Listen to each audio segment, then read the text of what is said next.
Are you guys seeing a big blue screen right now? Yeah, we do. Okay, great. Now let me just get my PowerPoint to launch. Okay, that's Power BI. That's good. It's PowerPoint is having a moment, so we're just having all kinds of technical issues tonight. That's okay. We have patience. Well, see, I figure out east, you guys, it's much later than it is here, so you might actually be even listening with a tasty adult beverage, right? So, which of course is a great way to do training. All right, so let's see. So are you now seeing my PowerPoint slide? Yep. Great, yay, thank you. Okay, to everyone on the call, thank you so much for your patience. My first time using this particular meeting software. My name is Barbara Rainey, as our host so graciously introduced me, and I'm super, super happy to be here. And so we're going to spend the rest of our time talking about Power BI and this wonderful tool that Microsoft has given us, and learn basically soup to nuts how we can build a report, how we can build a dashboard, and then a few other topics along the way. So as we get started here, we're going to start off. This is going to be the finished report that we'll build during today's session. And as you can see, it has a very different color scheme than normal Power BI reports that you may have seen before, and that's one of the things we're going to talk about today. We're going to bring in data from SQL and also from Excel, and we're going to edit queries and manipulate our data and get it all figured out and set for our data model. Then we will bring it together into the data model, allow the tables to have relationships. We'll write some DAX, which is the data analysis expression language, which allows us to do some really complex calculations. We'll do some visualizations. We'll talk a bit about security, and then we'll talk about different ways of publishing our data. Power BI is an amazing tool for the business end user. As Sarah mentioned, it's like I've spent a good amount of my career, over 25 years, in Microsoft Excel doing desktop reporting, so a user client-side reporting. And Power BI allows us an easy way to access lots of different data sources. The connectors are up over 70 at the moment. Bring the data into our data model, clean it up, so maybe it needs to be pivoted, or maybe it needs to be filled, or there's calculations that need to be done in order to perfect the data. And then you can mash it up with data from other sources, and then explore and visualize that data. And then finally, publish it up to the service where you can share, you can set up manage data refresh, and then as you determine that you need more, you go back and start the process again. So it's kind of a cyclical process. So the query engine of Power BI Desktop is where you can prepare your data. And as I mentioned, you can get your data from a variety of sources, both on-premise and cloud-based sources. And the UI is ever expanding with all kinds of different transformations that you can do. And then once you've loaded it into the data model, you can add more calculations to your field so that you can develop some really deep analytics. The exploration really comes with the visualizations. We can use real standard visualizations, bar charts, column charts. We can get into some really amazing geospatial type data by using the built-in geographical analytics, but also there is quite a few different things like the ArcGIS, geospatial visualizations that are also available.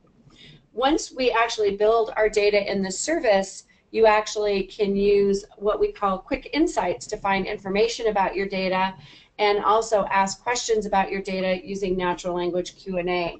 That will be one of the later things that we do in the day. Visualize. It's interesting because when Power BI first came out 2.5 years ago, The visualizations were really limited, but there was this unicorn that they talked about, which was the ability for people to build their own custom visuals. So we'll show you how you can actually import and use a custom visual in your Power BI file today, and I'll show you where that library lives and how you can integrate and enhance your data model with more custom visuals. And then finally, the whole share and collaborate. So the Power BI service is where we actually put our data models in the cloud, and it's app.powerbi.com. You can access your reports and dashboards from any Windows, iOS, or Android device, which is kind of amazing. At one of my clients out at Microsoft right now, our VP has a dashboard, and we kept it really simple. His final dashboard has 6 tiles. It's 6 KPIs, key performance indicators, that he needs to monitor, and he loves it because he opens it up on his phone, takes a quick glance, everything looks right, he's done, and he's basically checked his KPIs for the day. And so that ability to get your data anywhere is pretty amazing. And then also when we get to actually showing you how the service works, you can actually combine data from multiple reports up into one single dashboard to get that executive summary of the world. And then also you can leverage the beauty of the Office 365 groups and workspaces for both security and also co-authoring within the service. So we're going to start off talking about Power BI Desktop. So Power BI Desktop is a 100% free, yes, I said free, zero cost, $0, which is kind of amazing to me, but it's a free download. So anyone pretty much worldwide, because it has been localized, I believe, into all of the languages that Office is localized into, there is a Power BI Desktop version.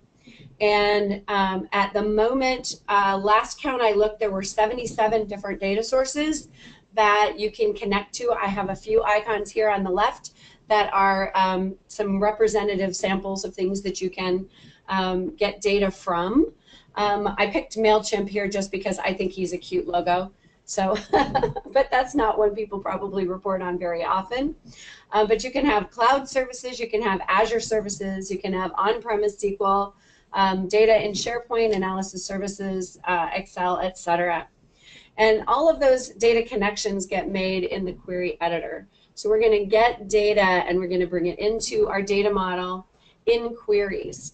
And in this query editor is also where we're going to be able to do some amazing transformations on the data. And then once we finish with the transformations and we have the queries all set the way we want so that each query becomes a table in our data model, we are going to load that data into the data model, and Power BI has the ability to auto-detect the relationships among the tables in our data model, with the exception of one, the date, which we'll talk about in a little bit, but they don't make assumptions on your date relationships because those are pretty critical to your data model. And then you also have the ability to view your data right within the data view area, and then you have the report canvas where you can visualize all of your data and create all of the different reports that you're going to create within the file. All of these views are all stored inside one file. The extension on the file is a .pbix, kind of like an XLSX is an Excel file. A PBIX is a Power BI desktop file. So now we're going to jump right out to Power BI Desktop and start showing you how we're going to go ahead and build our report. So first off, we've got our Power BI Desktop file opens. If you're brand new, you're going to see a splash screen that looks something like this when you first come in. I've already signed into my session, so it already knows me. This view also can alter sometimes, and it'll have a sign-in in the center. And basically what's happening is it's asking you to sign in using your Office 365 or your UPN credential, and it usually looks a lot like an email address. And then basically that allows Power BI Desktop to know what ID you're going to be using when you publish up to the service. This splash screen is actually a really nice screen just to have around anyway. I always tell people, you know, you can go ahead and click the button and it will always show when you start up. You can get straight to videos here about Power BI and learn more about desktop. The What's New click is an awesome URL to know. It takes you out to the Power BI blog because every month, once a month, the Power BI Desktop product gets a new, oh, my screen did not change, is not changing. Oh, wait, hold on. Just a second, I'm just making sure that we are getting the right view here. Looks right, okay, great. So anyway, the Power BI Desktop gets a overhaul every month, once a month, and you get new features. And so Amanda from the product team, very nice lady, does a great video every month that tells you all of the cool things that are in this month's feature release. And you can work with those features. So when you are working with Power BI, one of the things I like to tell my students is if you go into File, then Help, then About, you can see which version of the file, which bits you're working with. So I'm working with the May 2017. It just came out last week, and it has lots of cool stuff in there. But that's an easy way to tell whether or not you need to upgrade your Power BI Desktop to the newer version. All right, so here we are, blank screen, blank canvas, ready for us to create a data model. So the first thing we're going to do is get data. So get data is the first thing we're going to do. I'm going to go ahead and get data from SQL Server, and we're going to go ahead and just use my local host. And at this point, I don't even need to specify my server name or anything. It will go ahead and navigate me to the different databases that my server has. So we're going to go ahead and go into my FBI database, and it's actually Fun Books Incorporated or something like that. I can't remember exactly. We just like the FBI acronym. And as you can see, I've got a number of different tables that are available to me in that database. And as I select each one, I get a preview of what the data in that table looks like. And as I select them, I'm going to end up getting a query that is created, one for each table within the SQL Server database that I'm bringing in. Now, the next thing I do is actually pretty important. If I click load, that means I'm done. I don't need to transform this data at all. I just want to come straight back into modeling and actually start building visualizations. But I actually need to do some editing to my data and doing some manipulations to it. So I'm going to click the edit, and that's going to bring me into the query window. And so now you'll notice that I've got one query on the left-hand side of the screen for each table that I connected to in my data model. All right? So the first thing that we're going to do is we're going to walk through and kind of look at each table. And my campaign ID came through as a number, so that's great. My traffic channel came through as text, and how I can tell that is by looking at the data types on each column, and they each have their own little symbol. And I kind of like that from a UI perspective because each of the symbols is different enough that as you learn them, you don't really have to click and look at the data type up here. You can just look at the actual icon that they've got and know exactly what data type things are showing up as. All right, in my product, let's see, in my geography table, my zip codes came through as text, which is good because East Coast zip codes have got a leading 0 in them, so it's kind of important that they come through as text so that I don't lose my leading zeros. Also, those are in my customer dimension as well, and they came through properly as text. So that's good. We're doing well. All right. So Now in the product table, we're going to go over there and kind of look around. We've got a product ID, we've got a product category, a product name, we've got a unit price, and a unit cost. Now, it's important as you go through, my data typing is actually coming through from my SQL Server database because I have my columns appropriately typed in SQL. They actually came through my load process appropriately. But if you needed to change a data type, for instance, if I wanted to change my ID from a decimal number to a fixed decimal, it's as easy as just clicking the little button and changing that data type. All right, so now we're going to do our first transformation.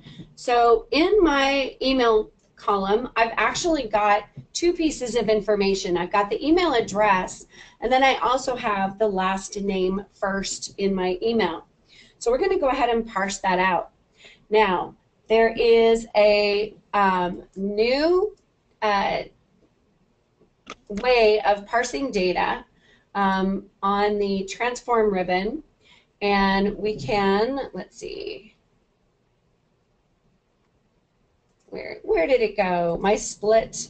So we're going to split by delimiter here, and our delimiter is actually going to be a colon and an equals, so we can put in a multi-character delimiter in this column. So I'm going to go ahead and click on OK, and then I need to replace my parentheses here. So we're going to go ahead and do a replace values.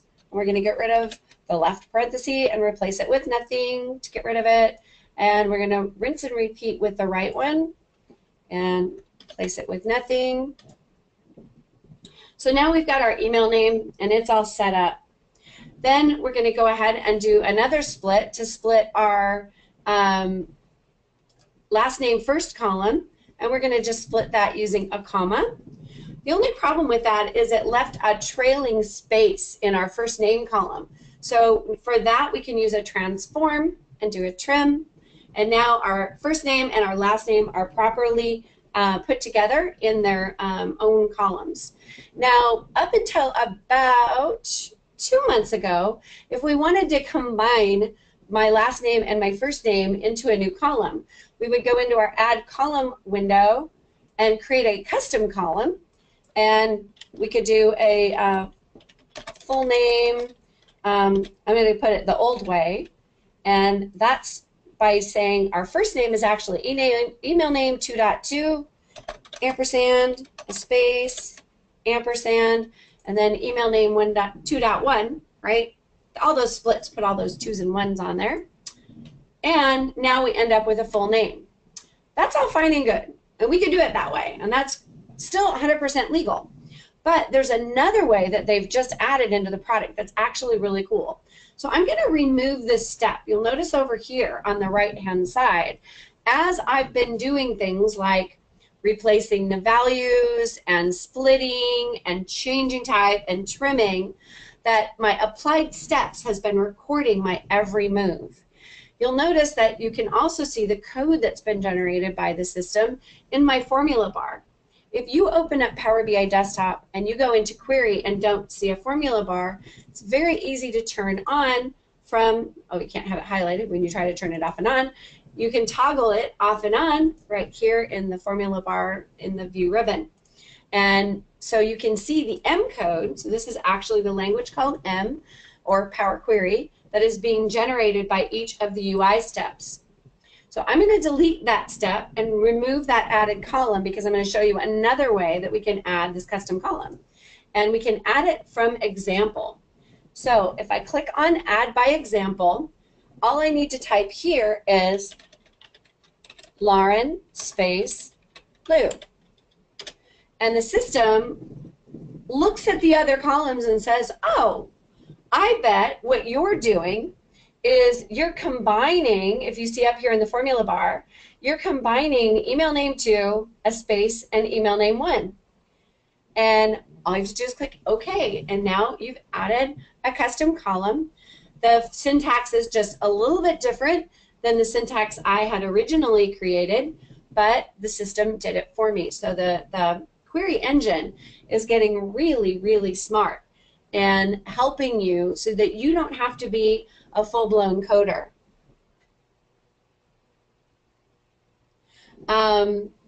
And their question came in, and it says, can I have a link to Amanda's page? Yes, I can send out, I can get you guys a link, a page of resource links after the call, and I will provide them to Sarah, and I'm assuming she can then get it out to you. And then also, does Power BI have a waterfall chart? As a matter of fact, it does. So I'll show you all the different visualization types in just a few minutes. So a couple of the questions that came in. All right, so now let's clean this up because we've got some really strange column names now. So we'll go ahead and just do a quick rename. We'll rename that to email. We'll rename our first name column. Now what's interesting is I just did a rename and it created a step called rename column. And if you look in the formula bar, it said it renamed my email name one to email. And when I hit enter here, it's just going to add to that step my second rename. And then when I do the next one, it's going to keep adding. So now this is my last name step. And then finally, now I have my full name. So I can do some pretty amazing text transformations. There's all kinds of different transformations that I can do. And just that quickly, I have now split my email name column. And this was what life was like when I first got here, was right here at navigation, and now my finished product has my columns all done. And what's really amazing about that is when it refreshes the data from its original source, it will reprocess all of these steps again. So if you've got a table that's got data but it's not quite in the right shape, it's not exactly set up the way you need it to be, it can get reprocessed quite simply. All right, so let's head on down. So now we're going to go down to the campaign table, and I'm going to add two kind of strange columns, but you'll see later why I'm adding them. I'm going to add a column that allows me to put in a URL. So I'm just going to use a really simple URL, and they're all going to be the same in this case. I'm just going to put in bing.com. But I need to do that in double quotes since I'm basically adding it in as a text string at this point. And you'll see later how I actually use that. And I'm going to add another custom column, and we're going to call this a mail to, and we're going to do the mail to, also needs to be in double quotes, mail to, colon, and we'll just do my email address, barbara.r@slalom.com, put that in double quotes. And I'll show you how we'll use this one a little bit later. We can do some neat things with URLs. All right, so then the next thing we're going to do is we're going to build up a date table. So MySQL, I only have literally just the dates, and they came in as date times, and I really want them to be just dates. So I'm going to go ahead and format that particular column so it's a date. And then I have the ability, if I've got a date column highlighted, to go in and add a column that is my year. So now it just did all the function for me to take this date and add my year. I can go in and I can add my name of the month, right? I can go in and add my month end date. And any other, I've got year, month, quarter, week, and day. And then also, I can also do functions on my day, like subtracting, combining date and time, age. So I can do age calculation, which basically would be how old is a date from today. So there's a lot of really cool transformations that you can do right in your date table.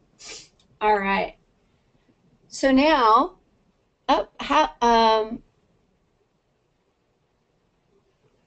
all right, so there's a couple questions, but I'm going to go ahead and pause the questions that just came in the URL window for a little bit, because those are things I'm going to get to a little bit later in the talk. So we're going to go and mash up data now. So we need to go and we're going to do a new source, and we're going to get data from Excel, or actually from a CSV. So I'm going to go ahead and connect, and I'm going to go and get my budget data. Now my budget data is in a bit of a funky view, because it's all wide. All my columns go out to the right. So I've got my product categories, and then my first column is, but my first row is budget, my second row says the month, my third row says the date, and then I've got all my data. So I'm going to go ahead and bring that in, but now I need to actually fix it. So now the first thing that we're going to do is I'm just going to flip it on its side. I'm just going to do a transpose, because query likes to work in columns. It doesn't like to work in rows. So now I'm going to add a new custom column. And I can either do it as a from example, or I can do it using my custom code. So I'm going to go ahead and use that by example. And I'm going to scoot down to row 2 because that's where my example really lives. And I'm going to put in budget and a concatenation tilde, and then January 2013. And that's how I'm going to put those together. The system recognized that as a text combine of column 1, a tilde, and then column 2 and column 3, which is exactly what I want. So I'm going to go ahead and click on it, OK.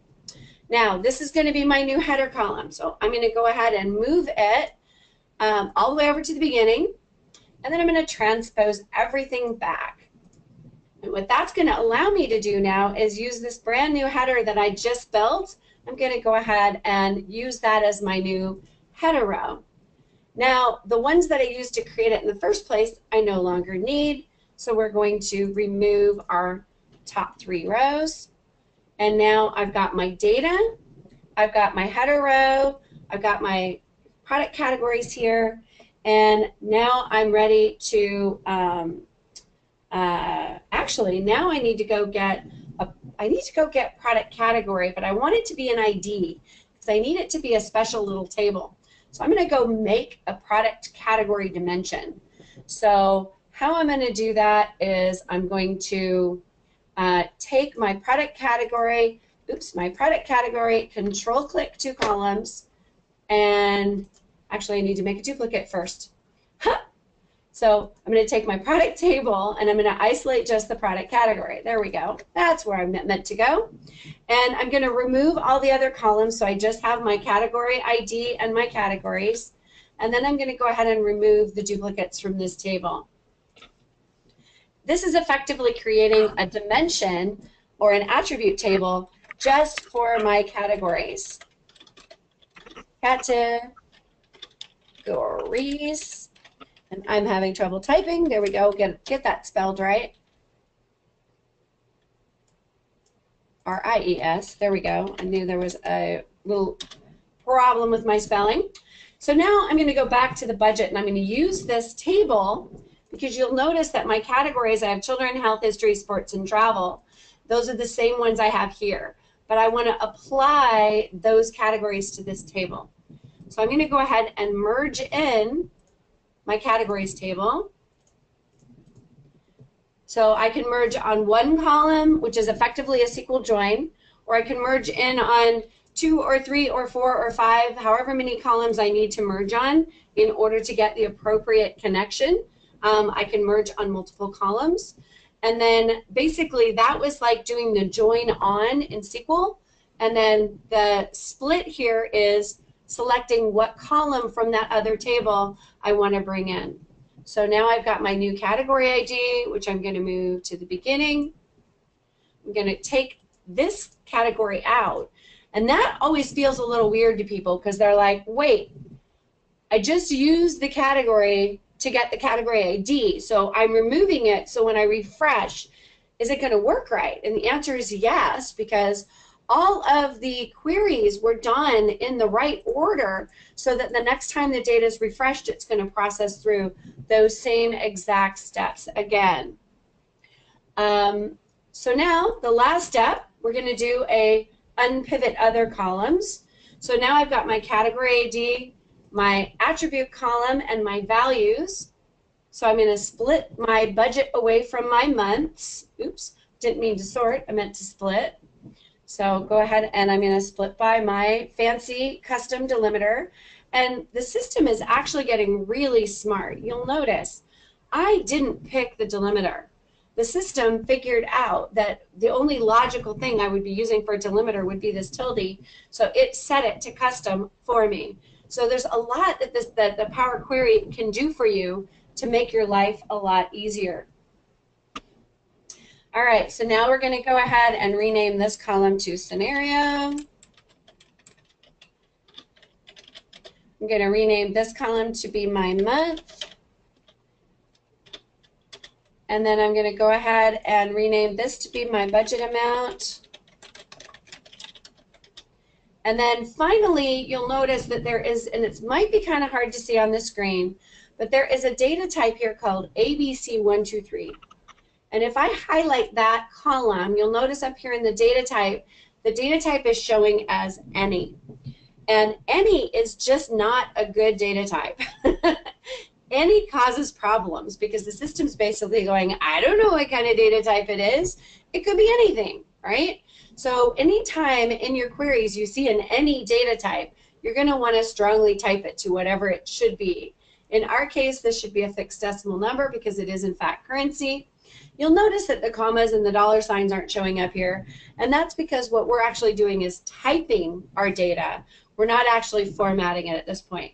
We're going to do our data typing in the query editor, and then when we get down into the modeler and we're doing visualizations, that's where we're going to add our formatting.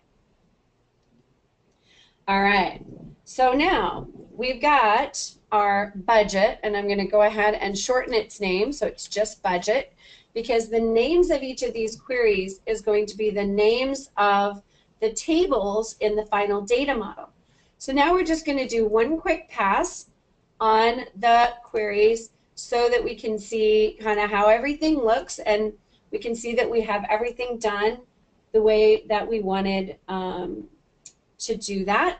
And now I'm going to go ahead and close and apply, and what that will do is it will close the query window, and that is going to then load all of the data from all the SQL tables, and you'll notice that it's saying it's applying the query changes, it's processing the query, it's creating the connection, and then it will start actually processing the load. So now it's loading the data of the model, it's showing how many records are getting processed, it detected the relationships, and then it finished.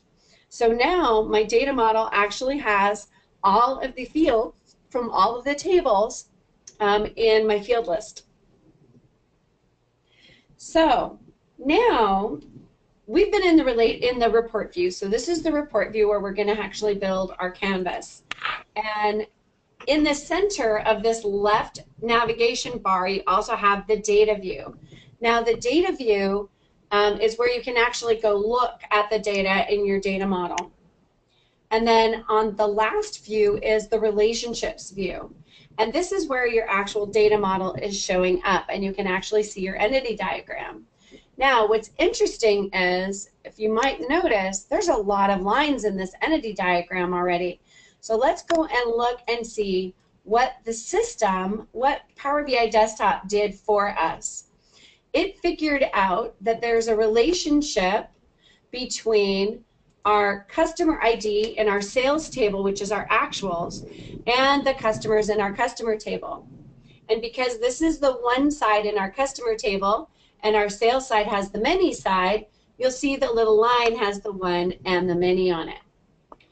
Also, our customer table has a zip code in it, and that zip code relates to the zip code in our geography table, which is where we have the information about the city and state and latitude and longitude of our geographies. Another relationship that got built is between the product ID in the sales table with the product ID in the product table. And you'll notice as I'm clicking on the lines of each of the relationships, the fields on which the relationship is built is highlighted for me. And that allows me to validate that I in fact got them correct, which is really good. So now my campaign table has a campaign ID. Now, if the names of these IDs were not exact, it would not always necessarily find the relationship for you. And I'm going to show you in just a second how we draw a relationship or create a relationship if the system didn't actually get it built for us. Budget is our other fact table. So budget has a relationship both on the month of our budget, which we're going to relate to our date table, but then it also has a relationship up to the product category. Now you'll notice that we've actually created a snowflake. So our sales relates to product at the product ID level, and then the product category relates up to the snowflake dimension, which is product category, right? But then budget is a single level star to the product category table. So we're basically creating two fact tables, our sales, which is our actuals, and our budget, which is the fact, and we're creating them at two different levels. All right, now let's deal with date. As I mentioned very quickly earlier before, the system does not automatically ever put in a relationship to your date table. And that's because oftentimes there's multiple dates in facts. And date is such a critical relationship in your data model that you really don't want to have that relationship drawn for you. You really want to have that control.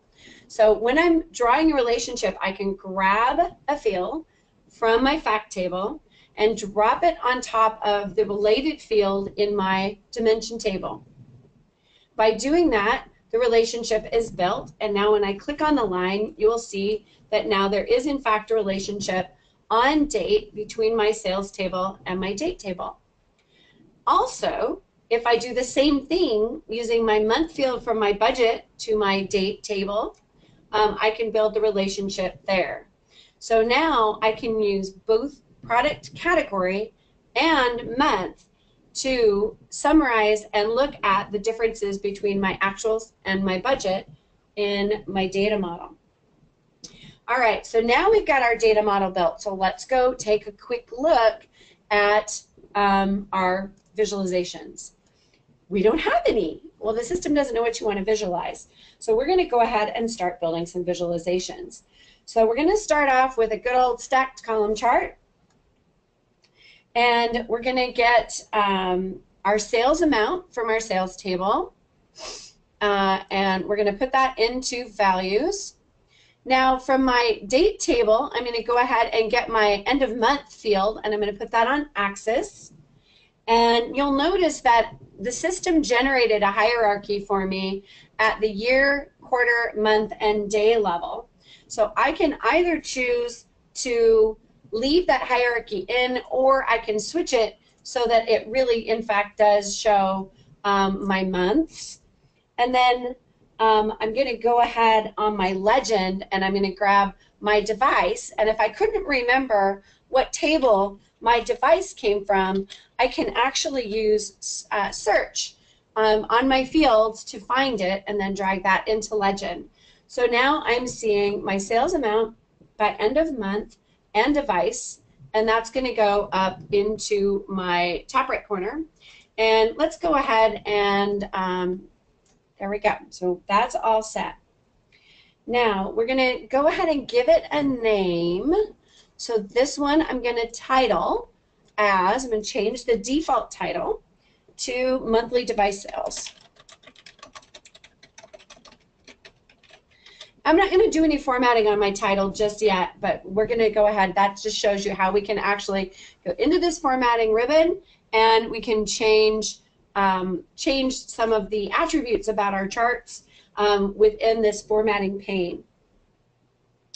All right, now let's limit this because we've got quite a few years worth of data in here. So we're going to click on the white space to start a new visual, and I'm going to go ahead and clear that search I was doing, and I'm going to put date in as a slicer.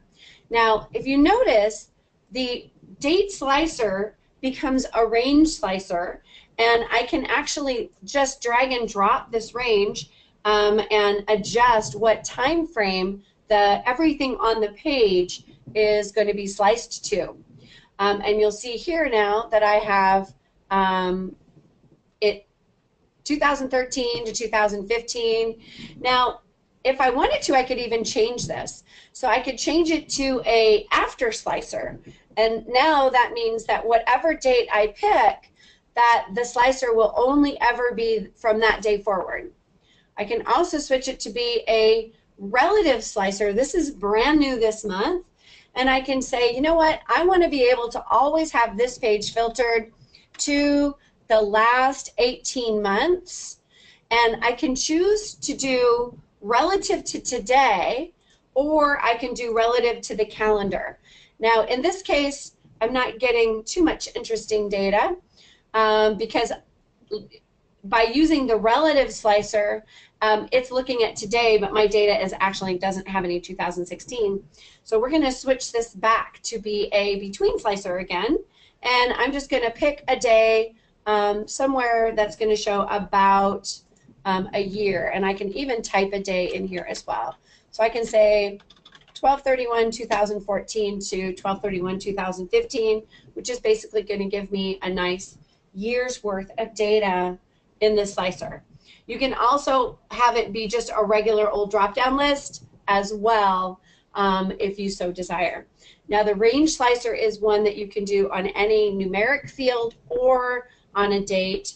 The rest of the slicers work a little bit differently. All right, in the, I believe it was January release, they came out with some new previews. There's a table preview, which is brand new, and a matrix preview, and they keep updating them. So they're a little different. There is a table and a matrix that come with Power BI naturally, and they've been around for a while, but now there's these new previews.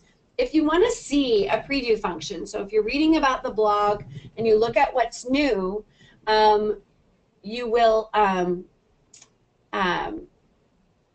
you'll have to turn them on. And where you turn them on is in your options and settings, and then you go into options, and then you look down at preview. So all of these are the different options that you can set within a Power BI desktop file. The ones that I'm showing you here are a relative date slicer. That's one of the ones I showed you where you can do like the last year. Quick measures is a preview feature, which is a good one to turn on. And then the table and matrix are another one that are just awesome. So you'll definitely want to turn them on. But one thing to note, when you turn on a preview feature, you will be asked to restart Power BI Desktop so it can instantiate and load those visuals for you into your visualization pane. So as I'm working with a visual, it will then, if I have new visuals like my matrix, it will show up in my visualization pane. So if I click on white space before I click on a visual type, it gives me this ghost image, kind of like a pivot table does in Excel. All right, so with this, I'm going to go ahead and we're going to put traffic channel on rows. We're going to put device on columns. And then in our values, I'm going to use my new URL and my mail to. And then also we will go ahead and do the sales amount in here as well. And actually, I take that back. We're going to put those guys on rows. There we go. But you'll notice that they're not appearing, and that's because I need to drill into this chart in order to actually see them. So now I can see all the items on my rows, but maybe I don't want all the subtotaling that's in here. So I can go in to my subtotals, and I can turn off subtotals so that I'm not seeing that. And then I can go into my row headers, and I can turn off the stepped. So if I like it to be more in a matrix, I can turn that off. And then I can turn on the URL icons. And let's see, they did not switch. So let's turn them on. Okay, that's because they needed to be in values. Had them in the right place in the first place, but they're not switching. Did I tell you this was in preview? Let's see. So we need to make sure that our URL icon is on, and our URL icon is on. and our URL icons are not behaving the way they're supposed to. So let's put them in columns. Nope. Okay. Gotta love a live demo, right? So what they're supposed to do when you drill down and you turn on the URL icons is actually switch to a nice little icon that looks all pretty when you, and that is small and short. I'll show you another version of what it's supposed to do, but I'm not going to go ahead and spend a bunch of time on this right now just because I know we're a little bit limited on our time. All right. So, so we have a drillable matrix. That's actually one of the things that's really key to this new version right now in the preview, is that you can actually select items in a matrix, and it actually can cross-filter other items on the page, or I can select something in another visual, and my matrix actually respects it as well. So cross-filtering across a matrix is a brand new thing that was new to Power BI Desktop in, I think it was February. All right. Another thing that Desktop does really well is it does maps. So now we're going to go ahead and we're going to do a map, and we're going to use state, and then we're also going to have the ability to drill into city on our map. And you'll notice all of the dots where my data model has locations, all 50 states are basically lighting up in that map right away. And we're going to use our units as our measure, and now my bubbles are all properly showing up on the map in the right place. Now, if I, let me go into focus mode. I can do this with any visual so that I can really focus in and see what's going on with it. And on this visual, because I have 2 levels in my location, I'm going to go ahead and turn on drill. And because I'm living in Washington State, I'm going to go ahead and drill on Washington. Now, a really odd behavior has taken place, and that is because some of the names of my cities, like Kingston, Bing is thinking that I mean Kingston, Jamaica, not Kingston, Washington. So I can help this map along get a lot better at putting everything where it needs to be by using the latitude and longitudes that I have for my zip codes and populating those into the latitude and longitude fields. Drop that in there. Longitude does not want to go. There it goes. And now you'll notice that all of my dots go appropriately to the right place in the map of Washington. So if you are doing geolocation and it's critical that your dots are perfectly located, if you can get Latin long, you're really going to get a much better geolocation on your map. And then I can go ahead and drill that back up to my state, to my 50 state level if I so desire. Now, the next thing I want to do is create a tree map that shows my budget variance, because I have an actual and I have a budget, and I want to be able to create a new measure. And how I can do that is I can right-click on whatever table, and I can click on Quick Measures. Now, these measures are going to get created using the DAX language, but you actually don't have to be that good at writing DAX. So for new people, this is a really great way to start. There's a whole laundry list of items in this, in the quick measures that are coming out. There's time intelligence for year to date. There is filtering values. There's aggregates.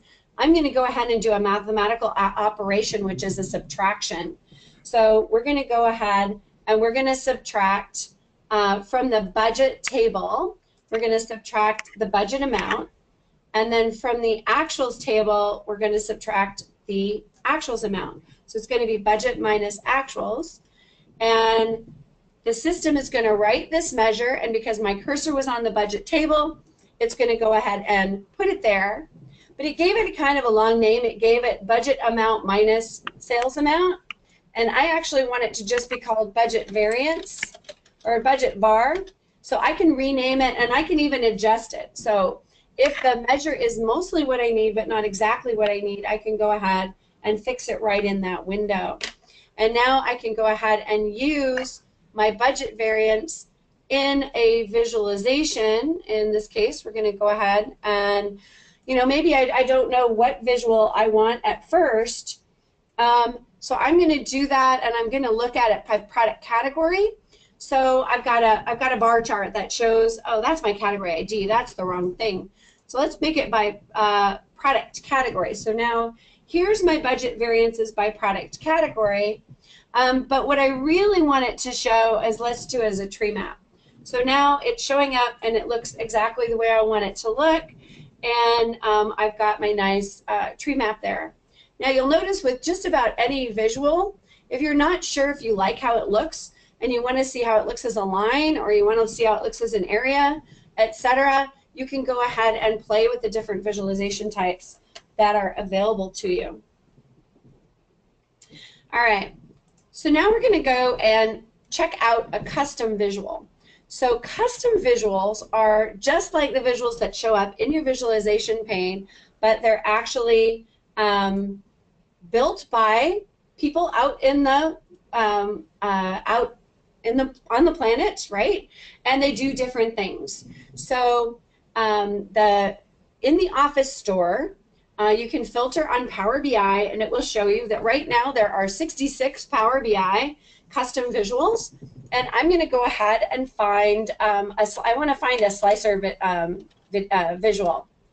So we're going to go slicer visual, and when I filter on that, it should bring up just the number of different slicer visuals. And I like this chiclet one because it does some cool stuff. I can watch a video on it and see information about it, and then I can, by adding it, it'll allow me to download it. I've already downloaded it before tonight so that it wouldn't take so much time. And then once you download that file, you can then import it into your into your data model. And one thing to note is that you would have to import it in each report, that in each file that you would want to use a custom visual, you do need to re-import that visual. And now my chiclet slicer is available, so I'm going to go ahead and add it to my visualization pane.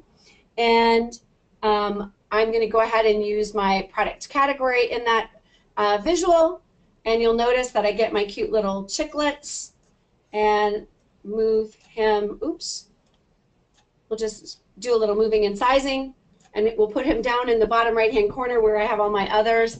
And now I can actually filter all of the data on my page by product category. My mobile device is at a slightly different granularity, so it will not filter, but some of the rest of the charts on the page will. Another thing that came out just recently is the ability to add a theme. So we're going to go ahead and import a theme into our data model.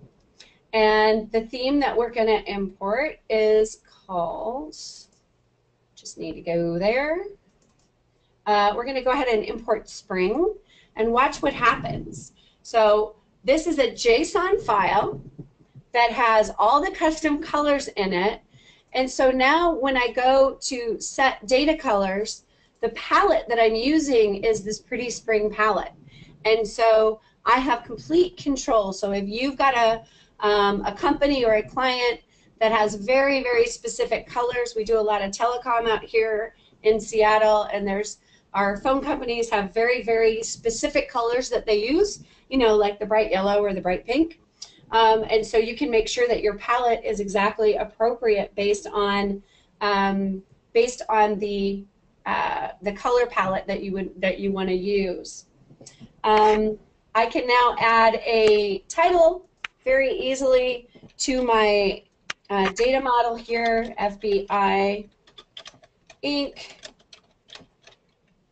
Product category report. And this is now going to be editable, and I can change the colors to my particular color. I can change font sizes and basically adjust it so that it's all exactly the way I want to see it on my page. We also have the ability to use tiles. So if I wanted to have a single, just a total unit tile on my page, I can go ahead and create that. And it defaults to the category label, which is the name of the field that it comes from. So we can go ahead and update the title, and we'll just call this total units. And I want to actually add some flair, so we're going to give this a nice blue background with some white text and make it be 10-point font and center it. And then we'll go ahead and turn off the category label. And so now I've got my nice tile that's set up. And if I want to create a second tile that's very similar, I can just copy, and all I did was use literally Control-C, Control-V, and we're going to make this be total sales. And then all I need to do is switch which measure is in this particular visualization. So I'll just drag my total sales up there to replace it. So now I've got my total units and total sales. Now all my other visuals, none of them have this fancy title bar. So I can actually use a format painter to go ahead and apply that nice title bar to all the visuals on the page, except for this one. The only reason I can't, because it doesn't actually have a title yet. So I actually would need to give it a title like, let's see, we'll call it sales by channel. And as soon as I give it the name, that title bar is going to show up, and I can use my format painter to add a title to everything. And then we can use our alignment tools to show our grid lines, and we can snap objects. I'm not going to worry about too much formatting at the moment. And one more thing I do want to show you, though, is the phone layout. So you'll notice on my screen now that I've got the mock-up of what a phone might look like. And so maybe when I'm actually showing this for my executives, there's a little different view that I want them to see rather than the view that I'm showing you in the wide tablet or web version of the file, so that this is now optimized for looking at it on a phone. So if a person goes to this report using their phone, they're going to get the phone view. If they go to this report using the web, they're going to get the web view. All right, so the last thing we're going to do before I leave the desktop is show you a little bit on security. So there is a couple different ways in desktop of managing security. One, if you're connected to an analysis services cube or a SQL database that already has row-level security and you're using a live connection, that security is going to pass through to your users.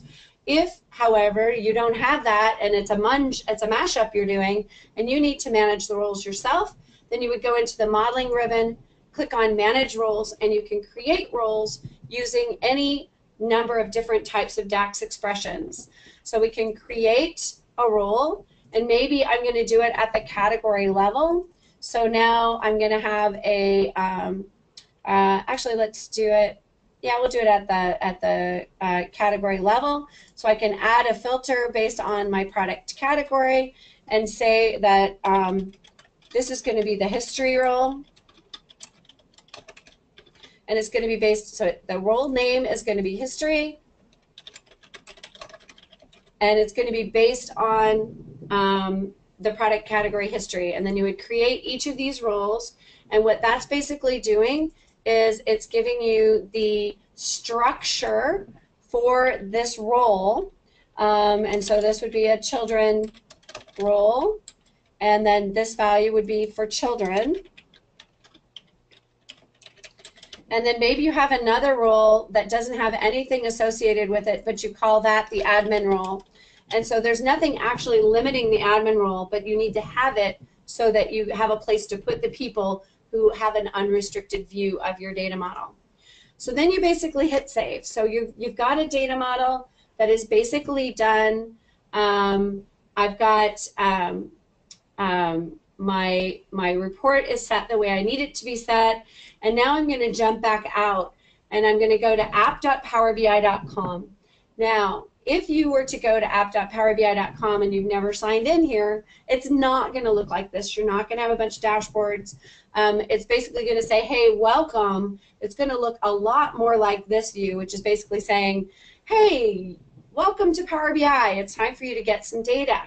So in order to actually import now into this service the file that we just created, we're going to go ahead and find it on our machine, and mine is in, oh, it's going to the wrong, there we go.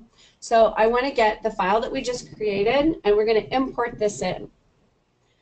So while this is importing, it went pretty quick. The default view, once you actually have some assets up here, is this new navigation pane. And what you're going to see is you're going to see that you've got a number of different workspaces where you can collaborate with different teams. You're going to have your own personal workspace. That's your personal playground. And that's actually where I uploaded my report. And I don't have a dashboard associated with this report yet. It's just a report at this point. So right now it's the SQL Saturday demo. So this should look exactly like the file that we just uploaded here. And if I now wanted to create, say, my total sales and total units, my executive dashboard was, say, my Rainey's Barbecue. That's my actual, this is actually my food truck that my husband owns. But anyway, let's just say, for sake of argument, that the big boss wanted to see our tiles that we just created from our report. What I can actually do is I can take that report and pin any objects. See the little push pin? I can pin any objects from my report that I built to whichever dashboard. So this one I'm going to go ahead and pin up to that Rainy Barbecue one. But let's say this tree map, I actually want to start a brand new dashboard. I can click here and I can say new SQL Sat dashboard. And I don't know why I'm screaming, but I all capsed it for some strange reason. And I went ahead and pinned that. So now I can go to this dashboard and I can see that I've got some tiles. And then I'm going to go back to this other one so I can show you a couple other things. I'm not limited to the sizes. I can basically, these are 1-by-1 chunks, and I can expand them out or make them big or whatever and organize them and move them and drag them however I want to, and basically build a, there's my units that I just pinned. I can build different things. Now, if I've got my new SQL Saturday dashboard, this SQL Saturday dashboard had row-level security in it, and because it has row-level security, I can't do Q&A. But my other dashboard that I happen to have up here, and we'll go ahead and just do a dashboard in a day one, right, has this Q&A function, so I can do things like how many units did I sell?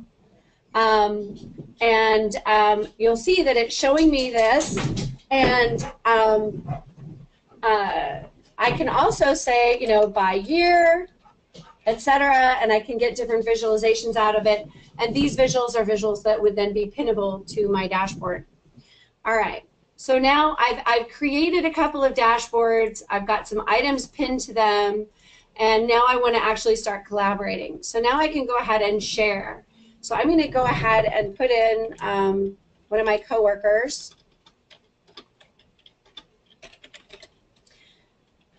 And if I share this dashboard and I allow them to share it, it's a transitive thing. So that then they can share and they can share and they can share, right? So you have to be a little bit careful of that. If I want to send them an email notification, I would leave this box checked when I click share.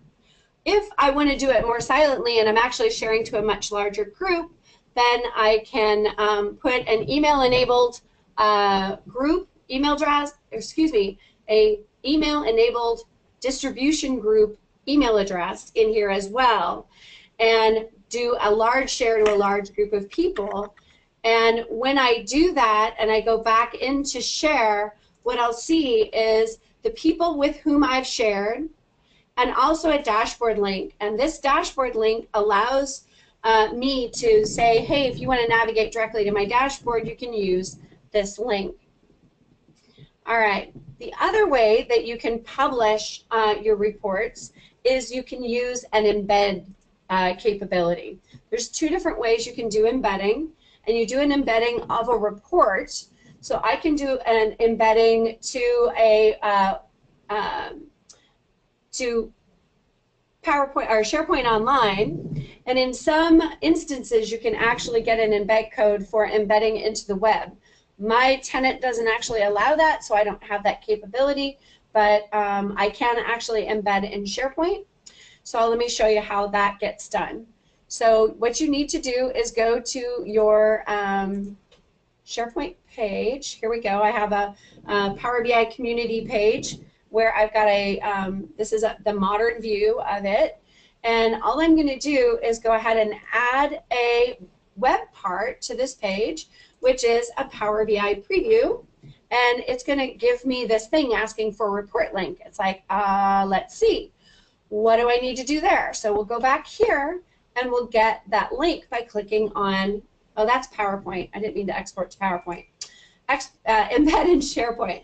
So we're going to pick up our SharePoint link and hit close and go back over to our site, pop the link in, and as it turns out, our report only has one page.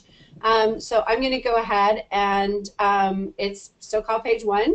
So you'll notice that it's going to populate here in just a sec.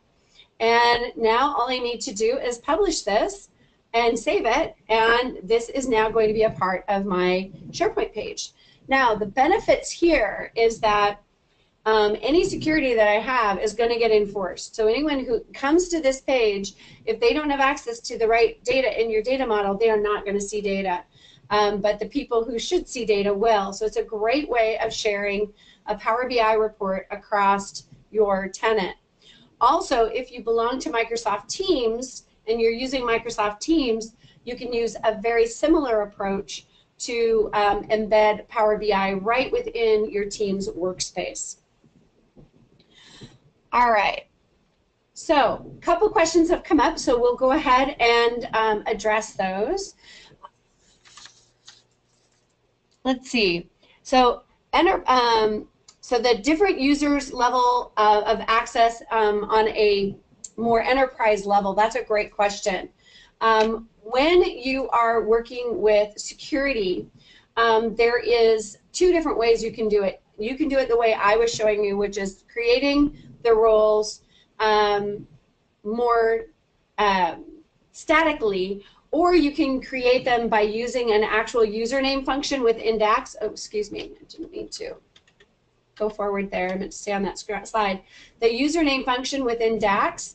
So if you have a table that lists the username and what they're allowed to see, then in the DAX function, you can actually stipulate what username, the username function.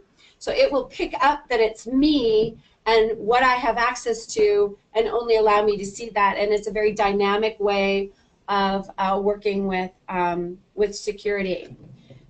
Now, when you are in Power BI and you're in your data set, so you actually create, when you publish, you create a data set, which is your query engine as well as your modeling and DAX engine. And that's all in the data set. So you'll see that SQL Saturday demo here. And then but you'll notice there's no report. And that's because this is a new canvas in case in the service you wanted to build a second report. So here now I can click on security since we added our roles, and now I can add different people to the different roles. So if I wanted to add my friend Leslie, I could add her here, or I could add an email-enabled group to these roles as well. And now whenever someone comes to and looks at my dashboard, they're going to see the appropriate data in my data model. Oh, save that. There we go. And now my row level security has been applied and my report is all still here. From an enterprise perspective, if you're getting into very large data sets with enterprise level security, honestly, I would go tabular, and you can go Azure tabular as well as tabular on-prem, SQL analysis services tabular, because you're going to get the better control over your access levels, and I just find it's easier to apply on a tabular model. It can be a little bit clunky in the service, but if you've got, say, less than 10 roles, you can manage it in the service without much problem, and you can also manage it with groups as well, which is good. When you have a data set, the next question is, can you download to Excel? So when you have a data set in the service, one of the things that you can do is you can actually analyze it in Excel. So what ends up happening when you click on Analyze in Excel is it creates a data connection to the data model in the service. And it allows you, let me just see what, oh, it's downloading. We'll open it. There we go, allow. This is the exact correct behavior. And what it does is it creates a data connection to the data set in the service. And it allows you to build reports. You can use cube formulas against it. You can use pivot tables against it. Usually it takes a second or two for the pivot table to generate. But then now this Excel file is separate, but it's connected. And it still is going to enforce your security. I'm going to come back and check on this guy in just a sec because we're getting really close on time. And then one other thing I want to mention here too is you can do schedule refresh on your data models. So you have to have a gateway set up. That's a whole other conversation. But once you do, then you can actually schedule refresh of your data so that you don't have to be hands-on with refreshing your data. Schedule refresh is a pro thing. Pro meaning in the service you can use it for free if all you're doing is basically working with your own stuff, but the minute then you start really getting into the collaboration, then that gets to a pro license, which there's different pricing on it now, but if you think about it as basically $10 a user per month for that. All right, how do we get themes? So themes, you can either create them yourself. There is a very simple JSON structure for them, but there is also a themes gallery where there's a bunch of themes that were already created. But let me show you what one of those themes, this is the spring theme that I just had open a few minutes ago, and all it is literally is a small JSON, and it shows anywhere from 6 to 12 category colors, and then your background color, your foreground color, and your table accent color. And these are the hex versions of colors, which you can very easily take the RGB and convert it to hex, and then you can apply themes.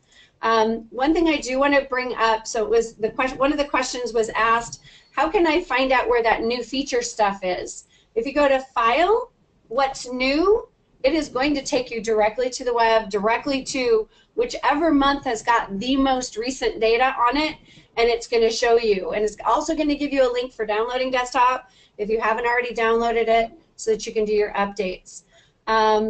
Also, there is a community, which is really important for you guys to know about.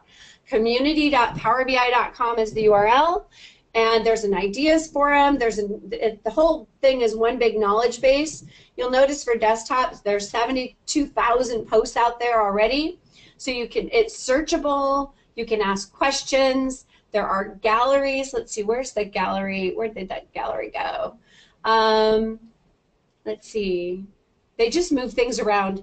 There is a themes gallery here. So if you want to go get themes, you can look at the different color schemes, decide what you want, and get your themes. Also, there is a data stories gallery, which allows you to see kind of different. Oh, I lost my back button. That allows you to see different stories that people are telling with their data, and just a whole bunch of videos that are great. They're putting out more videos every day. I think they're going to have a video contest coming up shortly. but I would highly suggest if you're new to Power BI that the community is just a great place to learn.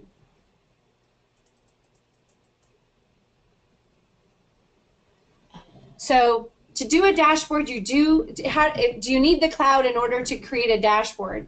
To create the report that we created, you do not. All you need is Power BI Desktop. And then you can actually just give somebody that file and you can just share it on your file share. If you want to create a true dashboard where you're pinning items from multiple data sources, then you do need to come into the cloud and create a dashboard within the Power BI service. And then the cloud is free until you need to do, there's certain things that you need to do that do cost. And if you come up here and you see your personal storage, I have the 10 gigabytes of storage, which means I have the Pro license. If you have 1 gigabyte of storage, then that means that you do have the free license. You can start a trial for free and decide whether or not you want to use it more. But honestly, the desktop does so much that you can do a lot even without using the Pro license. All right, I think I got to all the questions. Oh, the phone to web, is it automatic? Yes, it is. So when you are, if you download the app, so right up here in app.powerbi.com, you can download the desktop, you can download the gateway, you can download the Power BI for mobile. All of those downloads are available right here, super easy place to get them.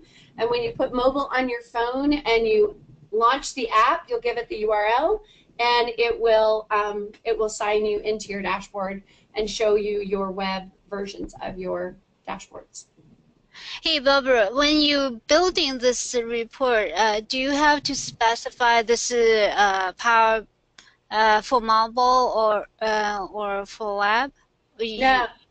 No. So when you're here and you're building the report, you just build your entire page of Canvas, and you'll notice you can add multiple pages as well. I only built one page, but each page can have its own phone view, and then so you can stipulate whether or not you want a phone view or you don't want a phone view, right, in your Power BI desktop. The nice thing about it too is when a person accesses the report on their phone, they do have the ability to switch back to desktop view by switching to landscape. So just by switching the phone, it will set it back to the landscape to view. Cool. I think there's another question over here. Streaming analytics, yes. Oh, yes, it does, as a matter of fact.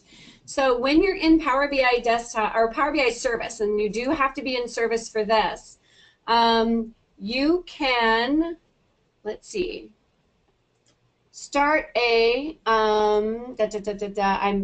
yes, you can do streaming analytics, and I've had some on my page. And right now my brain is failing me on exactly where you go to get that. But yes, a dashboard can handle an analytics stream from Azure. So you can stream in from Azure Event Hub quite nicely, as a matter of fact. And so it can handle streaming data. Maybe later on you can post it on your blog. I have a bunch of stuff that I need to post on my blog, but yes, that would be a good thing to post out there. Yeah, so my blog is a little bit stale, I will say right now, but I am working fervently on some new stuff. I just, you know how that goes, having a chance to get it out there. But I'm on the Power BI community all the time answering questions. So if you go out to the community and you have questions, post them, because if you have the question, somebody else probably does too. And once we get you answered, that's probably going to help a whole lot of other people as well. Yeah. Also, Cynthia Chen has another question. Okay. Can we download workbook charts from desktop to Excel? Oh, okay. So your charts, the charts themselves don't download, just the data. So let's go back to, oh, this Excel one did not, for whatever reason, it did not want to connect. Normally it works really well, so I'm not quite sure why that's that way tonight. But so the charts themselves don't download into Excel, but when you own a report that's up in the service, if you basically just want to open it back up in the desktop, you can just download it again, and you can re-download it, and then you can edit it from there.